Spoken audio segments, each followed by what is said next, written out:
সার্জিস ছাত্রলীগ করেছে, হাসনাত করে নাই। সার্জিস আপনার ওর বাবা আওয়ামী লীগের 3টি পদ হোল্ড করে, আওয়ামী লীগের 3টি রানিং আপনার ওর আপনার আমি বলে দিচ্ছি আপনার আলেয়াখোলা, একটা আলেয়াখোয়া পঞ্চগড়ের একটা আটোয়ারি উপজেলা, এটা আলেয়াখোয়া যে ইউনিয়ন, সেই ইউনিয়ন 8 নম্বর ওয়ার্ডের সভাপতি, রানিং সভাপতি, ইউনিয়ন আওয়ামী লীগের সাংগঠনিক সম্পাদক এবং আটোয়ারি উপজেলা আওয়ামী লীগের শ্রম বিষয়ক সম্পাদক আখতারুজ্জামান তার সাজু, তার বাবার নাম। সে এই 3টি পোস্ট হোল্ড করছে। তো তার ছেলে, একটা আওয়ামী পরিবারের ছেলে, ঢাকা বিশ্ববিদ্যালয়ে এসে সে আপনার 21শে হলে সে ডিবেটিং ক্লাবের সভাপতি, প্রেসিডেন্ট হয়েছে। সে আপনার মোটামুটি পপুলার, এবং বঙ্গবন্ধুকে নিয়ে সে যে আবেগ ঘন বক্তব্য দিত, তা শুনলে যে কারো মন গলে যাবে। আপনি ইউ উইল বি অ্যামেজড, আপনি টু হিয়ার দ্যাট, আপনি দেখবেন আছে এখানে। তো যাক, সে এবং তার বাড়ি পঞ্চগড়, ছাত্রলীগের সভাপতি ছিল সাদ্দাম, সাদ্দামের এলাকার ছেলে, জেলার ছেলে হিসেবে এটুকু সাপোর্ট সে পেয়েছে। এবং সে ডাকসুতে তার হল সংসদে শুধুমাত্র একটি সদস্য পদ, হল সংসদে কিন্তু অনেকগুলো পদ থাকে, তার মধ্যে সবচেয়ে জুনিয়র যে পোস্টটা জেনারেল মেম্বার, শুধুমাত্র সে ছাত্রলীগ প্যানেল থেকে তার এই যে এই এক্সট্রা কারিকুলাম অ্যাক্টিভিটিস এর কারণে একটি সদস্য পদে সে ইলেকশন করেছে। That's it, that's all about him. আর হাসনাতের যে বিষয়টা, হাসনাত আপনার কোনো কালে কোনো পদে ছিল না বা ছাত্রলীগের করেনি। আচ্ছা, এখানে আমি কিছু প্রশ্ন নিয়ে নিই কুইকলি, তারপরে তোমার সঙ্গে আরো আমি ডিটেলস অন্য বিষয়ে ইনডেপথ যাব। সেটা হচ্ছে, রাব্বানির কাছে জানতে চাই, তোমার পরপর ওই জাকির মাদ্রাসা থেকে এসছে, সেই সময় থেকেই কি গুঞ্জন ছিল যে টাকার বিনিময়ে শিবির নিচ্ছে? সেটা কিভাবে বলতে চাও?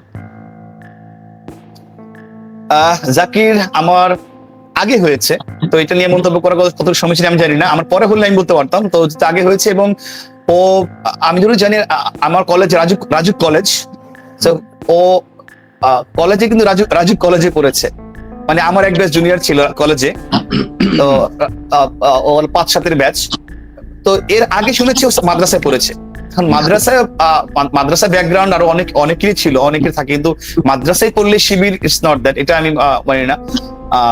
এখানে যদি কোনো সংশ্লিষ্ট থাকে, সেটার প্রিভিয়াস রেকর্ড আমরা জানি না, কিন্তু ওকে দেওয়া হয়েছিল বেসিক্যালি দীর্ঘদিন যাবত। সুলতান মোহাম্মদ মনসুরের পরে বৃহত্তর সিলেট থেকে কিন্তু কোনো নেতা আসে নাই, অনেক বছর হয়ে গেছে, গ্যাপ ছিল। সেই ক্ষেত্রে আপনার দেখা গেছে যে দীর্ঘদিন একটা দাবি ছিল, যেহেতু ওই এলাকায় সাধারণত দেখা যায় ঢাকা বিশ্ববিদ্যালয়ে যারা ডমিনেট করে ছাত্রলীগ, এখানে বরিশাল, কোরাম বা ফরিদপুর রিজন, এই রিজনাল গুলোর একটা আলাদা একটা অবস্থান থাকে।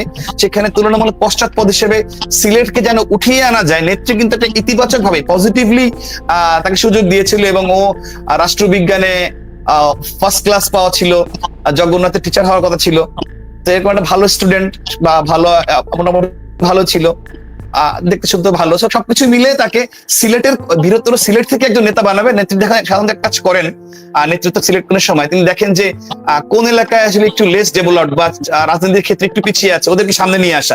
দেখা গেল জাকির আসার কারণে সিলেটের যদি ঢাকা বিশ্ববিদ্যালয়ে 50 জন রাজনীতি করতো, সেটা কিন্তু 500 হয়ে গেছে। মানে রাজনীতির একটা উর্বর ভূমি সৃষ্টি করার লক্ষ্যে হয়তো তাকে দেওয়া হয়েছে। এটুকু আমরা আগে বললাম যে কিছু প্রশ্ন নিয়ে নি, তারপর আমরা আলোচনা যাব। সেটা হচ্ছে, তুমি কি মনে করো, যেমন একজন বলেছে এদের উচিত ক্ষমা চাওয়া, তুমি কি মনে করো ছাত্রলীগের ক্ষমা চাওয়ার কোনো কিছু আছে, বা তারা কি কোনো ভুল করেছে? আত্মসমালোচনার দিক থেকে তোমাকে যদি বলা হয়, কারণ তুমি একসময় এখান থেকে পদত্যাগ করেছিলে, তুমি এই বিষয়টিকে কিভাবে দেখছো, যে এখন কি ছাত্রলীগের ক্ষমা চাওয়ার মতো কিছু আছে? আমি যদি বলি আমার জায়গা থেকে, যে ক্ষমা নয়, ছাত্রলীগের দুঃখ প্রকাশ করা উচিত।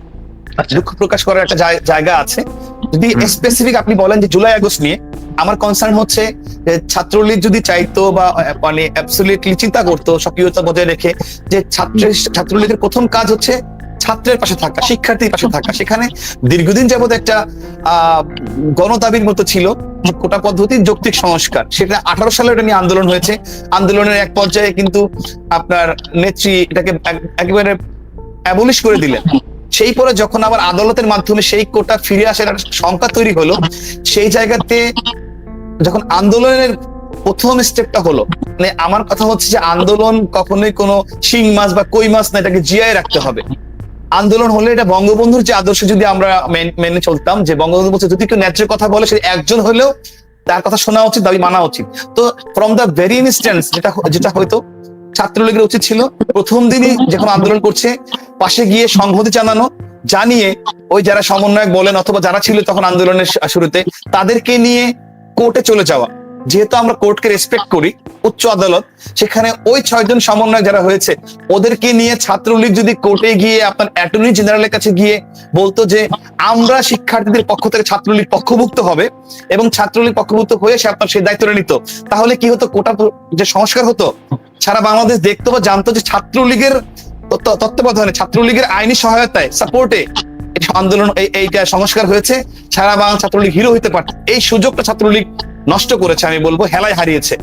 তো এই জায়গাটা যে বুঝতে না পারা যে অক্ষমতা বা বুঝতে না পারা যে অক্ষমতা, কারণ এটা কিন্তু আপনার একটা প্রিভিয়াস সেটেলড ইস্যু, এমন না নতুন ইস্যু। নেরা কিন্তু বারবার বেলতলা যায় না, 18 সালে একবার গিয়েছে, সেখানে ছাত্রলীগের থেকে অনেক অনেক ধরনের অনেক ইস্যু হয়েছে, নাস্তানাবুদ হতে হয়েছে, বিভিন্ন ক্ষেত্রে গিয়ে মানে ডাইলেমে ভুগতে হয়েছে। ছাত্রলীগের অনেকেই সেখানে আন্দোলনে শরিক হয়েছিল। ইনফ্যাক্ট ছাত্রলীগের ঢাকা বিশ্ববিদ্যালয়ের যে সেক্রেটারি শয়ন এবং সৈকত, তারাও কিন্তু 18 কোটা আন্দোলনে শিক্ষার্থীদের পক্ষে সাপোর্ট দিয়েছিল, তারা একদম অগ্রণী ভূমিকা পালন করেছে, আমার মনে আছে। কিন্তু আরেকটা বিষয় হচ্ছে, আমার কথা এইটাই, ছাত্রলীগের অবশ্যই দুঃখ প্রকাশ করার জায়গা আছে যে তারা যদি শুরুতেই ব্যাপারটা সলভ করতো তাহলে আজকে কোটা আন্দোলনের এই টিকটিকি কুমির হতো না, সেই কুমির হয়ে সেই কুমির আমাদের সবাইকে খেয়ে ফেলতো না, যেটাই হয়েছে। তো এটার দায়ভারটা ছাত্রলীগ কোনোভাবে কিন্তু এড়াইতে পারে না, তারা চাইলে সমাধানটা করতে পারতো দায়িত্বটা নিয়ে। আমি আপনাকে ছোট একটা এক্সাম্পল দিয়ে দিই। আমি যখন নেতা হলাম 2018 সালের আপনার 31শে জুলাই, সেখানে ঠিক 2 দিন পরে নিরাপদ সড়ক আন্দোলন হলো। তা আমি কিন্তু একদম যেদিন আন্দোলন শুরু হয়েছে from the very first hour আমি রাজপথে নেমে সবার উদ্দেশ্যে একদম মিডিয়ার সামনে বলেছি যে আন্দোলনটা যৌক্তিক, এই আন্দোলনে ছাত্রলীগ পূর্ণ সমর্থন জানাচ্ছে, এবং যদি তখন আওয়ামী লীগ সরকার, যে সরকার যদি এই 7 দফার দাবি শিক্ষার্থী মেনে না নেয় তাহলে ছাত্রলীগ গভর্নমেন্টের এগেইনস্টে আন্দোলন করবে। এই কথা বলার পরে আজকে কোটা আন্দোলনকে কেন্দ্র করে এই যে আপনার শিবির বলেন বা মানে অ্যান্টি গভর্নমেন্ট যে বিশাল পার্টি বা সিআইএ বলেন, আপনার আইএসআই বলেন, what ever all the parties, তারা যে ষড়যন্ত্রের বীজটা বপন করেছে, সেই বপন করার প্ল্যাটফর্মটাই পাইতো না যদি শুরুতেই কন্ট্রোলটা ছাত্রলীগ নিয়ে নিত বা আওয়ামী লীগ পক্ষ থেকে নেওয়া হতো। আমরা কিন্তু কোনোভাবে এড়াইতে পারবো না, এই প্ল্যাটফর্মটা কিন্তু সামহাউ আমরা সৃষ্টি করে দিয়েছি, ওদের ষড়যন্ত্র করার প্ল্যাটফর্মটা আমরা সৃষ্টি করে দিচ্ছি। আমি কিন্তু এটা করার পরে ওরা আর ষড়যন্ত্রটা করতে পারে নাই, ঠান্ডা পানি ঢেলে দেওয়া হয়েছে। এই সেম কাজটা কিন্তু এখানে করা উচিত ছিল, যেটা করতে ওরা ব্যর্থ হয়েছে। ঠিক আছে রাব্বানী, কিন্তু একটা কথা হচ্ছে, তুমি কয়েকটা বিষয় এনেছো, আমি একটু ছোট্ট রিক্যাপ করি। যেমন তুমি সিলেটের কথা বলেছো, সিলেটের কথা বলতে গিয়ে সিলেটের বেশ কয়েকজন ছাত্রলীগের নেতার সাথে আমার কথা হয়েছে, যারা সিরিয়াসলি কিছু অ্যালিগেশন এনেছে, যেমন বলেছে যে পদবাণিজ্য হয়েছে, কমিটি দেওয়া হয়নি, অনেক কিছু অ্যালিগেশন এনেছে। এবং তুমি এর সাথে এটা তুমি ক্লিয়ার করবে। আরেকটা বিষয় যেটা তুমি নিয়েছো সেটা সিআইএ। দেখো, আজকে কয়েক ঘন্টা আগে হোয়াইট হাউস থেকে ডোনাল্ড ট্রাম্প যে কথাটি উল্লেখ করেছেন, $29 মিলিয়ন, বোধহয় তুমি শুনেছো ব্যাপারটি। তাহলে তুমি কি এগ্রি করছো যে সরাসরি এখানে ইউএস ফান্ডিং এসছে এবং তোমরা সেগুলো ধরতে পারো? 100%। এখানে আপনার শুধু আমরা না, এখানে মানে সরকারের এতগুলো গোয়েন্দা সংস্থা আছে, তাদের ব্যর্থতা আছে। আপনার রাজনৈতিক নেতৃত্ব, যেহেতু গভর্নমেন্ট ছিল আওয়ামী লীগের, তো কোনোভাবেই এই এটার দায়টা কিন্তু কখনো এড়াইতে পারে না। আপনি এখন যখন যা কিছু হচ্ছে আমরা কিন্তু এই অবৈধ বলে যাই বলেন ইউনিয়ন সরকারকে দায় দিচ্ছি, তো আলটিমেটলি ওই সময়ের যে ঘটনা প্রবাহ সেখানে কোনো না কোনো ভাবে দায়টা কিন্তু আমাদের উপর চলেই আসে। এবং সেখানে অবশ্যই আমাদের যে এনএসআই ছিল, ডিজিএফআই ছিল, এসবি ছিল, আরো একাধিক গোয়েন্দা সংস্থা কাজ করেছে, তো তারা এইটুকু কনসার্ন দেওয়া উচিত ছিল যে কিভাবে ফান্ডিংটা আসলো। আপনার ইন্ডিয়া আমাদের চেয়ে 22 গুণ বড় একটা দেশ, সেই দেশের জন্য $1 বিলিয়ন, আর বাংলাদেশ 22 গুণ ছোট একটা দেশ, ওরা কতটা কনসার্ন ছিল এখানে $29 million, point to be noted. ইন্ডিয়ার জন্য 21, বাংলাদেশের জন্য 29, so they are highly concern. এবং এটা আমরা সবাই জানি যে ডেমোক্রেটদের সাথে ইউনূস সাহেবের যে একটা ভালো সম্পর্ক, তার বান্ধবী সবাই বলে হিলারি ক্লিন্টনের হাজবেন্ড ছিল আপনার বিল ক্লিন্টন, তাদের ক্লিন্টন ফাউন্ডেশন, সেই ফাউন্ডেশন উনি 2016 সালে হিউজ একটা অ্যামাউন্ট ডোনেট করেছিলেন, তার বিভিন্ন সময় তাকে সাপোর্ট করেন, যেখানে আপনার গ্রামীণ আমেরিকার থেকে তার নিয়মিত ফান্ডিং যায়, ডোনেশন যায়। এই যে আপনার তাদের যে একটা কানেক্টিভিটি ডেমোক্রেটের সাথে, এটা তো অনেক আগে থেকে চলে আসতেছে। আচ্ছা, তো আলটিমেটলি সেটা তো আমাদের এই কনসার্নে নেওয়া উচিত ছিল আরো বেশি। বারবার যে কথাটি এসছে, তোমাকে আমি যেটা বললাম বারবার, যে পদবাণিজ্য আওয়ামী লীগের ছাত্রলীগের পদবাণিজ্য হয়েছে, এই ব্যাপারে তুমি সরাসরি তোমার পজিশনটা কি?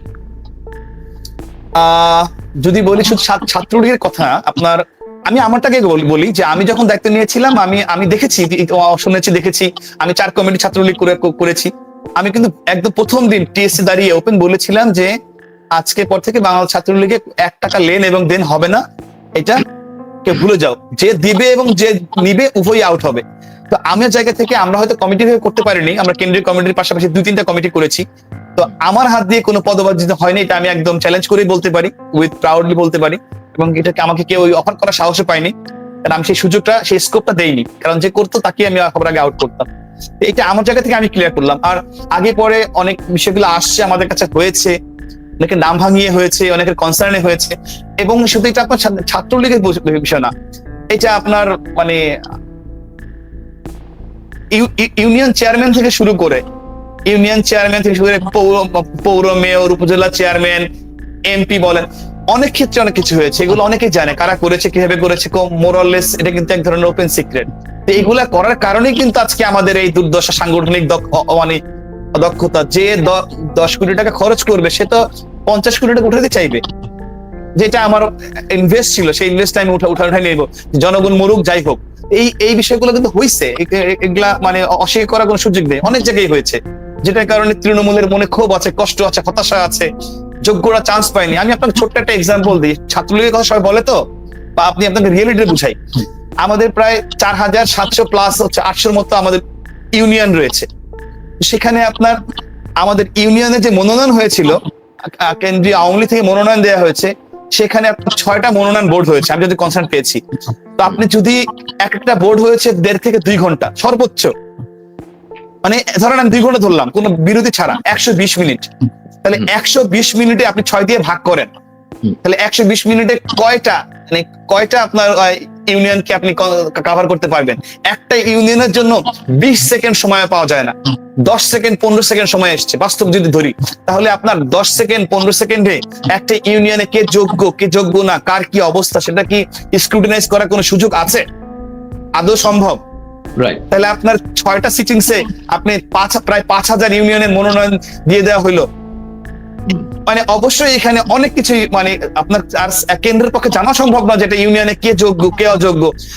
মানে নিচ থেকে আসবে, উপর থেকে সাপোর্ট দিবে, আর উপর থেকে নিচে আসছে, মানে পুরো উল্টো পথে, উল্টো রথে চলেছি আমরা।